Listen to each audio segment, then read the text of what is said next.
Dear students, welcome to Gates Measures. आज की इस वीडियो में एक्सप्लेन करने जा रहा हूँ total probability and Bayes theorem. वैसे तो चैनल पे ऑलरेडी इसके ऊपर फुल फ्लेज वीडियो है जिसका लिंक डिस्क्रिप्शन बॉक्स में भी है, ऊपर आई सेक्शन में भी। आप पूरी की पूरी वीडियो अच्छे से देख सकते हैं जहां पे बेस थ्योरम को, कंडीशनल प्रोबेबिलिटी को, सारी चीजों को बहुत अच्छे ढंग से अंकित सर ने समझाया। लेकिन मैं ये चीज थोड़ा सा इसलिए बताना चाह रहा हूँ यहाँ पे क्योंकि आर्टिफिशियल इंटेलिजेंस या फिर मशीन लर्निंग में बहुत जगह पे बेस थ्योरम और टोटल प्रोबेबिलिटी का यूज होता है। तो देखो एक एग्जांपल से समझते हैं इसको। Two bags are there containing red and black balls. मतलब मेरे पास यहाँ पे दो बैग है, एक बैग 1 है और दूसरा क्या है बैग 2।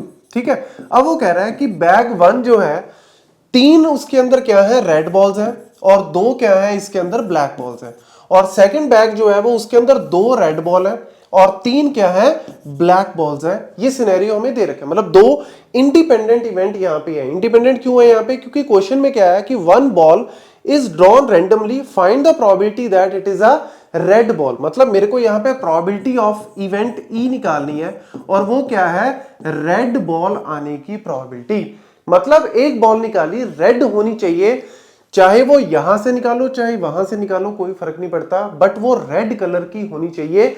ये मेरा मेन मुद्दा है। तो इसीलिए 2 इंडिपेंडेंट, या तो वो यहां से निकलेगी या फिर यहां से निकलेगी। तो इसमें जो है वो टोटल प्रोबेबिलिटी का फंडा कैसे निकल के आता है। तो देखो सबसे पहले हमें पता है कि प्रोबेबिलिटी ऑफ ई हमें मतलब क्या निकालनी है कि रेड बॉल जो है वो होनी चाहिए। अब सबसे पहले हमें यहां पे क्या फाइंड आउट करना है कि प्रोबेबिलिटी ऑफ ए, मतलब कहने का कि आप जब बॉल निकालोगे तो यहां पे या तो ए बैग को चूज करोगे या फिर बी बैग को चूज करोगे। तो यानी अगर आपने ए बैग को चूज किया, मतलब मैं यहां पे प्रोबेबिलिटी ऑफ ए क्या है बैग 1 चूज करने की प्रोबेबिलिटी, या फिर प्रोबेबिलिटी ऑफ बी यहां पे क्या है बैग 2 चूज करने की प्रोबेबिलिटी। तो यानी बैग 1 अगर मैं चूज करता हूं, टोटल बैग कितने हैं भैया 2, उनमें से एक बैग जो है वो बैग 1 चूज हो, तो यानी प्रोबेबिलिटी क्या होगी ऑब्वियसली 1/2 होगी। वही यार कॉइन को जो टॉस करते हैं हेड या फिर टेल, हेड आने की प्रोबेबिलिटी 1/2, टेल 1/2, वही चीज है। बैग अगर मेरे पास 2 है तो बी बैग को चूज करने की प्रोबेबिलिटी क्या होगी 1/2 होगी। ठीक है, अब देखो एक तरह से हम इसको अगर डायग्राम में देखा जाए तो मेरे पास ई जो है वो probability of red ball find out करनी है। या तो मैं इस तरफ जाऊंगा या फिर इस तरफ, मतलब या तो मैं ए बैग को चूज करूंगा या फिर बी बैग को। अगर ए को चूज करना है तो 1/2 प्रोबेबिलिटी, बी को चूज करना है तो 1/2 प्रोबेबिलिटी। अगर मैंने ए को चूज कर लिया, अगर मैंने ए को चूज कर लिया, ध्यान से सुनना, अगर मैंने ए को चूज कर लिया तो उसमें वही कंडीशनल वाला एग्जांपल है। अगर मैंने ए को चूज कर लिया, ए मेरा ऑलरेडी चूज हो गया, तो रेड की प्रोबेबिलिटी क्या है ये हमें फाइंड आउट करनी है। सिंपल है यार, अगर हमने ए बैग को चूज कर लिया, ये हो चुका है, तो उसके अंदर रेड आने की प्रोबेबिलिटी ऑब्वियसली 3/5 हो गई। तो यानी E by probability of E by क्या होगी आपकी 3/5 होगी। दूसरा केस, अगर मैंने बी बैग को चूज कर लिया, 1/2 मेरा चांस है बी बैग को चूज करने का। अगर मैंने चूज कर लिया, अगर ये हो गया ऑलरेडी, तो मेरा रेड बॉल हो इसकी प्रोबेबिलिटी फाइंड आउट करो। मतलब बी जो है वो गिवन है, क्या गिवन है कि बी बैग चूज हो गया। अब बताओ भैया रेड बॉल आने की प्रोबेबिलिटी क्या है? बी चूज हो गया तो रेड की ऑब्वियसली क्या है 2/5 होगी। तो यानी ये मेरी 2/5 हो गई।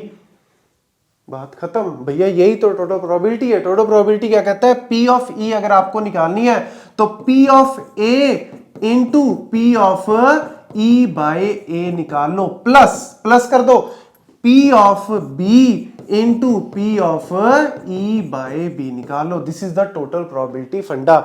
इन दोनों को मल्टीप्लाई कर दो, मतलब 1/2 इंटू 3/5 हो गया, प्लस ये मल्टीप्लाई कर दो 1/2 इंटू 2/5 हो गया। तो ये आपका जो है वो टोटल प्रोबेबिलिटी का फंडा हो गया। तो इसको आप इस तरीके से डिनोट कर सकते हो। अब इसी क्वेश्चन में थोड़ा सा एक्सटेंड कर दिया, इसको सॉल्व कर लेना, इसको थोड़ा सा एक्सटेंड कर दिया, सॉल्व करके जो आंसर आए वो कमेंट सेक्शन में आप लिख सकते हो विदाउट एनी। अब यहाँ पे वही सेम क्वेश्चन है, यही 2 बैग है, थोड़ा सा चेंज क्या किया, without any biasing 1 bag is chosen, from that 1 ball is randomly selected. अब मतलब ये वाली लाइन यहां पे काट दो, हमने सिर्फ ऊपर ऊपर का देखना है कि 2 बैग है उसके अंदर ये बॉल है। अब वो कह रहा है हमने बिना किसी बाइसिंग के, कोई यहां पे किसी को प्रायोरिटी कुछ नहीं दी, बिना किसी बाइसिंग हमने एक बॉल जो है वो निकाली विच वॉज रेड। अच्छा, अब मेरे को क्या दे दिया कि जो बॉल मैंने एक निकाली वो रेड है। अब यहां पे प्रोबेबिलिटी जो है वो मेरे को कैसे फाइंड आउट करनी है, ऑलरेडी मेरे को पता है कि वो क्या है रेड है, मतलब यहां पे प्रोबेबिलिटी ऑफ ई निकाली थी, दैट इज व्हाट रेड। तो यानी ये तो ऑलरेडी गिवन है, but it came from the second bag, मतलब it came from the second bag. Second bag मतलब प्रोबेबिलिटी ऑफ बी, यानी दूसरे बैग में से आए। प्रोबेबिलिटी ऑफ ई क्या है, रेड बॉल हो है, मतलब ये तो कंफर्म है कि रेड बॉल है, लेकिन अब वो दूसरे बैग में से ही होनी चाहिए।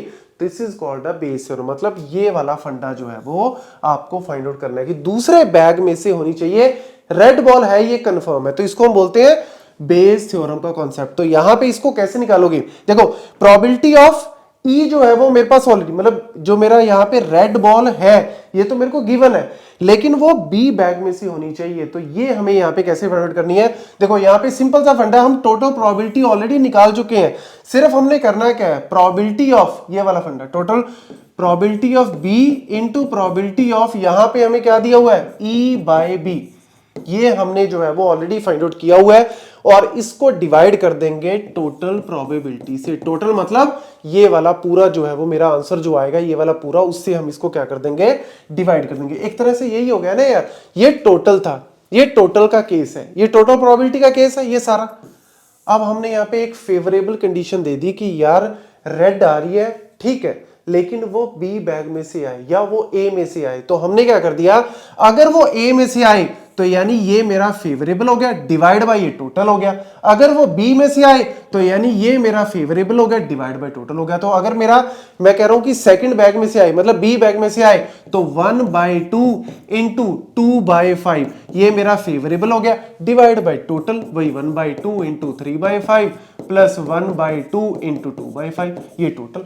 कहानी वही है, बस इसको थोड़ा सा, क्योंकि दो इवेंट्स हैं, ये दो से ज्यादा इवेंट्स हो सकते हैं, 3 बैग भी दिए हो सकते हैं, 4 भी दिए हो सकते हैं, तो आपको इस तरीके से जो है वो टोटल प्रोबेबिलिटी और बेस थ्योरम को कैसे हम यूज करते हैं ये समझना बहुत जरूरी है, क्योंकि जो आगे आपका रीजनिंग के अंदर टॉपिक आते हैं, बेजियन नेटवर्क आता है या फिर मार्कोव नेटवर्क आता है, उसमें आपको ये चीज समझ में आनी बहुत जरूरी है। Thank you.